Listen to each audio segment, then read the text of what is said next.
Anak laki-laki ini mengangkat tangannya, menggunakan jarinya untuk membuat bentuk pistol yang ditujukan pada pria itu.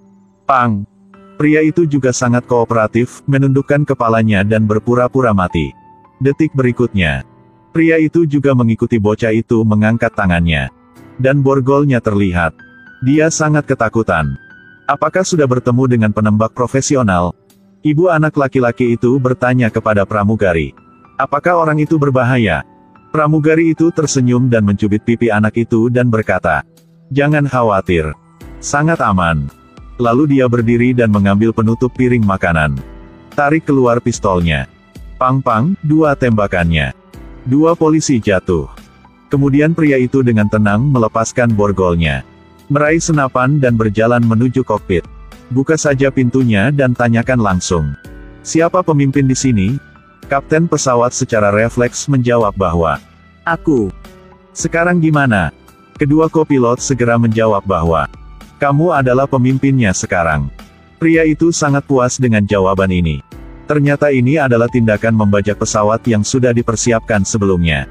Pria bernama Charles Rane ini adalah penjahat internasional yang sangat keji, yang pernah dicari secara global tetapi tidak pernah tertangkap. Hanya karena setiap kali dia melanggar hukum, dia melakukan operasi plastik untuk menghilangkan wajah lamanya. Wajahnya terus berubah sehingga setiap kali polisi ingin menangkapnya, tidak ada petunjuk. Kali ini Charles juga menjalani operasi plastik. Perawat sedang mau membiusnya. Charles meminta mereka untuk melakukan operasi secara langsung. Dan mengatakan bahwa dia sendiri adalah orang yang kuat, yang tidak takut dengan rasa sakit kecil ini. Pada saat ini, sekelompok polisi bergegas ke ruang operasi. Charles segera melompat keluar jendela untuk melarikan diri. Tidak apa-apa juga. Memang sangat profesional. Tapi bagaimanapun juga dia adalah penjahat. Jadi dia akhirnya kalah melawan tangki air plastik. Maka, Charles ditangkap. Polisi bersiap untuk mengawalnya ke Los Angeles untuk diadili. Akibatnya, Charles memberi polisi rencana untuk membajak pesawat untuk mengejutkan mereka. Yang pertama adalah meminta bawahan berpura-pura menjadi pramugari. Lalu biarkan bawahan berbaur dengan penumpang. Pada akhirnya, dalam situasi di mana semua orang tidak berdaya, reaksi cepatnya membuat polisi tidak dapat mengejar. Dan mereka dengan mudah mengendalikan semua penumpang. Charles mengambil walkie-talkie untuk memberitahu penumpang bahwa, "Selamat saudara-saudara. Ada pembajakan pesawat. Sekarang, semua orang hanya dengan patuh mendengarkan. Tidak akan ada masalah. Jika kalian tidak patuh. Kalau begitu kalian bisa merasakan peluru di pistolku." Semua orang sangat takut dengan wajah putih. Anak laki-laki yang baru saja bermain dengannya juga sangat ketakutan dan bersembunyi di pangkuan ibunya. Itu pada saat Charles sangat bangga dengan rencananya. Dia tidak tahu bahwa di toilet pesawat, seorang pensiunan agen keamanan masih bersembunyi, John Carter. Baru saja, Carter tidak tahan dengan wanita tua yang duduk di sebelahnya berbicara tanpa henti. Jadi dia bersembunyi di toilet untuk diam. Tanpa diduga baru saja masuk ke kamar mandi. Sesuatu terjadi di luar. Melalui celah di pintu, tidak sulit untuk melihat bahwa pesawat ini telah bertemu dengan perampok. Carter tahu bahwa sekarang pasti tidak bisa berakting. Jadi dia melihat sekeliling. Menemukan telepon darurat di luar pintu. Jadi sementara para perampok tidak menyadarinya, dia dengan cepat mengambil teleponnya dan bersembunyi di kamar mandi. Untuk memberitahu rekan-rekannya di darat bahwa pesawat telah dibajak. Pada saat ini, perampok menyadari bahwa ada sesuatu yang salah. Dan bergegas ke kamar mandi untuk memeriksa. Carter tahu dia telah ditemukan. Jadi, pria itu mengambil keuntungan dari perampok yang tidak memperhatikan. Membalikkan situasinya yang menendang selangkangannya. Sekaligus menggunakan pintu toilet untuk memukul tangannya, menyebabkan dia menjatuhkan pistol. Selanjutnya, tekan kepalanya ke toilet. Tidak tahu apakah dia menyiram toilet sebelumnya. Setelah serangkaian gerakan cepat dan tepat, perampok itu langsung dikalahkan olehnya. Carter ingin menggunakan perampok ini sebagai sandera untuk mengancam Charles. Tetapi Charles tidak takut sama sekali. Semua sandera di pesawat ini berada di tangannya. Jadi tidak ada yang perlu ditakuti. Dia mendorong pramugari keluar. Dan dengan mudah menangkap penumpang lain. Suara "bang" terdengar. Penumpangnya meninggal.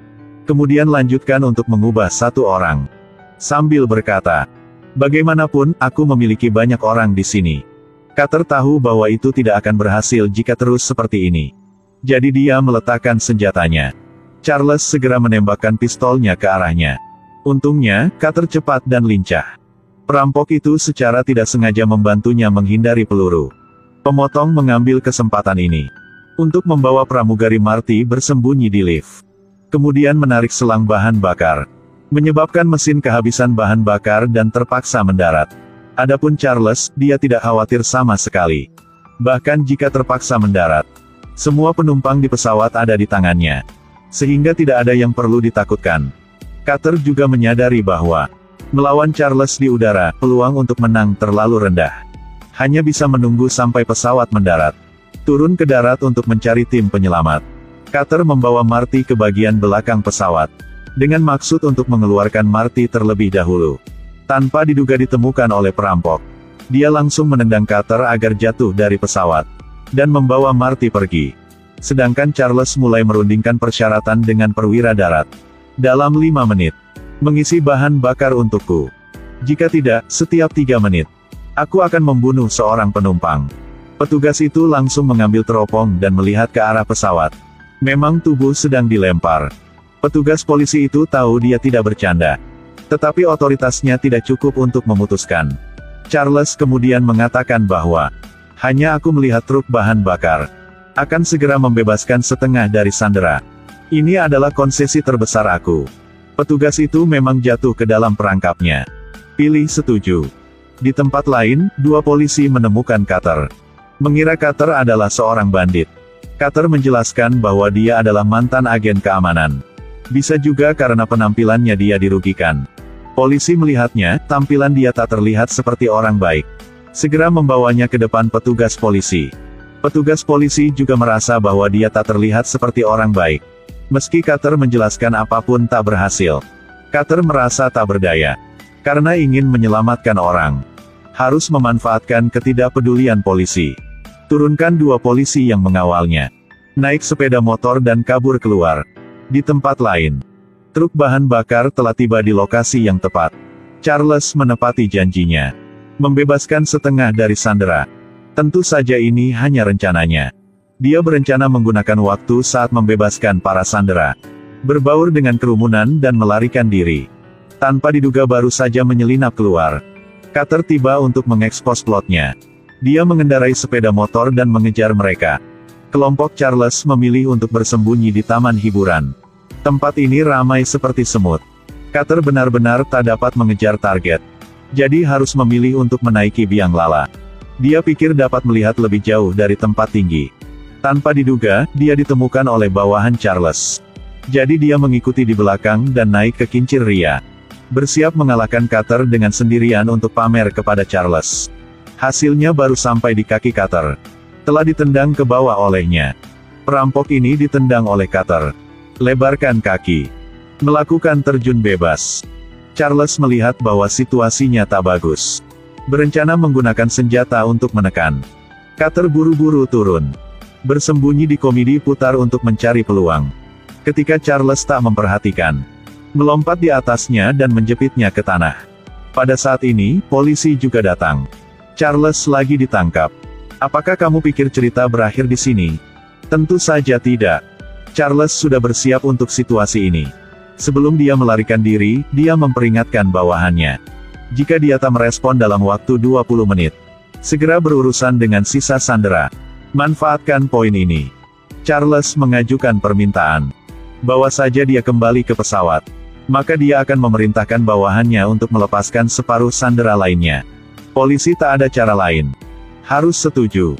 Untuk memastikan keamanan para sandera, Carter mengatur 2 penembak jitu di sudut tersembunyi. Saat Charles baru saja membuka pintu pesawat, akan langsung menembak jatuh di tempat. Tapi tak terduga, penembak jitu tak mengikuti perintah ketika dia bertindak, tetapi menembak 2 polisi yang mengawalnya ke pesawat. Ternyata, kedua penembak jitu itu juga anak buah Charles. Hasilnya, Charles dengan selamat kembali ke pesawat. Ketika lihat pesawat siap lepas landas, Carter segera mengendarai mobil polisi untuk mengejar pesawat. Akhirnya pada detik-detik terakhir sebelum pesawat lepas landas, mengikuti jejak pesawat, dia sukses masuk ke dalamnya. Pada saat yang sama ditemukan di sudut tersembunyi, seorang bandit sedang makan potongan. Cutter maju dan menendangnya. Selanjutnya, pukul dia terus-menerus. Perampok itu bahkan tak bisa melihat wajah Cutter dengan jelas. Telah dikalahkan. Selanjutnya Cutter menyelinap ke kokpit. Dan meminta kopilot untuk mengembalikan pesawat. Charles melihat pesawat sedang kembali. Memaksa bawahannya untuk memeriksa. Cutter mengambil keuntungan dari bersembunyi di belakang perampok dan melompat keluar untuk mengalahkannya. Sekarang hanya Charles yang tersisa. Sukses atau gagal akan diputuskan saat ini. Cutter pilih untuk merebut pistol di tangan Charles dari belakang. Tapi sayangnya pistol ditekan pelatuknya. Memecahkan kaca. Aliran udara yang kuat segera menyapu ke dalam pesawat. Sedangkan dua orang bertarung seperti api dan air. Dari kamar istirahat ke kompartemen penumpang. Tapi penumpang di sekitar seperti orang palsu. Mereka semua berpikir itu bukan urusan mereka. Ketika aku melihat adegan ini, aku benar-benar terkejut. Tak ada yang datang untuk membantu. Meski hanya satu orang pun tak ada. Apakah ini yang disebut kebakaran rumah tetangga, tak berhubungan dengan rumah diri sendiri, jadi gak usah khawatir. Pada saat ini, pintu kompartemen penumpang karena tak bisa tahan tekanan. Langsung didorong keluar. Aliran udara maksimum menarik keduanya ke pintu depan.